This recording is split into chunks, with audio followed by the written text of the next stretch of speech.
off to the UAE to play for Sharjah. So perhaps the last time in a blue shirt for him. I've got 6 minutes of added time. And is there a winner at Anfield, John Akers? There could be, and there could be for either team. I'm not joking. It is wide open still.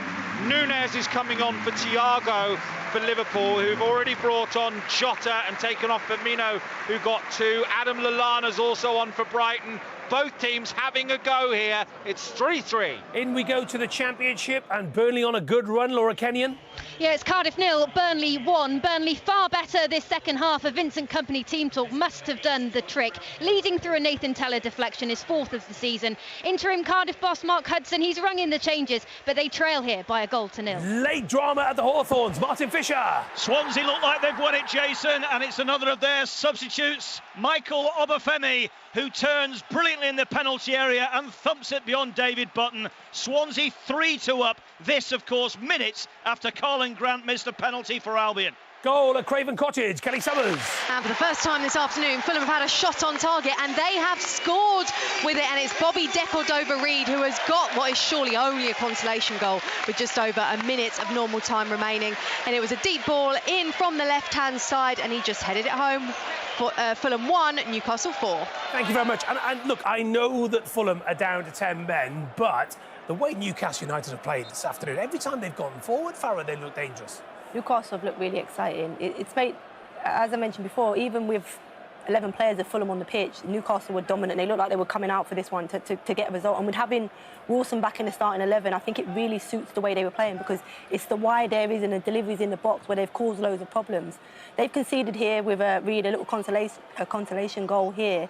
And I'd say it's poor defending from Newcastle, and they'd be disappointed with that. But that's all they've got to be disappointed with all afternoon, Newcastle, because they've been reading an interview in the week about Eddie Howe and the way he's engaging with the players, and he says the players are responsive. You can see it on the pitch, can't you? Almost everything that they're doing on the training pitch, they've almost done today. The passing has been sensational. Yeah, I mean, they've had a massive upturn in fortune since Eddie Howe come into the club. I think at the turn of the year, I mean, they've been incredible form. The big problem that they've got now is that they've bought in quality. The results have picked up. So teams are going, OK, well, let's sit back and see if you can break us down.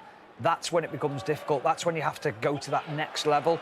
Now, whether that's more players in the next transfer window to take them to that level, but that's where the challenge comes from. Yep, you're right. OK, off we go to Ashton Gate. Hamish Marshall. Bristol City 1, Queen's Park Rangers 2, QPR heading into the playoff places. The initiative, though, has been with the home side, but they're running against the clock. We're just going into added time now. Naki Wells got them back in with his 5th goal in 5 games. Rangers still got those 2 quick-fire goals in the first half. Oh, hello. Across the Severn Bridge we go. Laura Kenyon.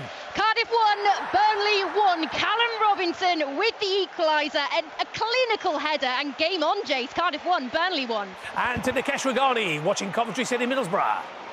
Where it's going to be 4 minutes of added time. It's just gone up on the notice board, and it remains Coventry 1, Middlesbrough 0. Middlesbrough enjoying a lot more possession in the second half. Little end product, though. It's been all Coventry, really. They deserve this lead, but they're hanging on just at the moment. It still remains 1-0. Will we get an away goal for Preston North End, I wonder, Andy Sixsmith? Jace, it's 0-0 and the match so dull. I've been Googling synonyms for dull. Boring, uninventive, lifeless, pick your favourite. North End only 4 goals all season with the best chance of the game. Ben Whiteman's drive wonderfully cleared off the line by RG Elisa. Sunderland have huffed and puffed, failed to blow the Preston door down. Looking like another home draw for the Black Cats, who have a higher average attendance than Juventus. So how do you shout, somebody score, in Italian? It's 0-0.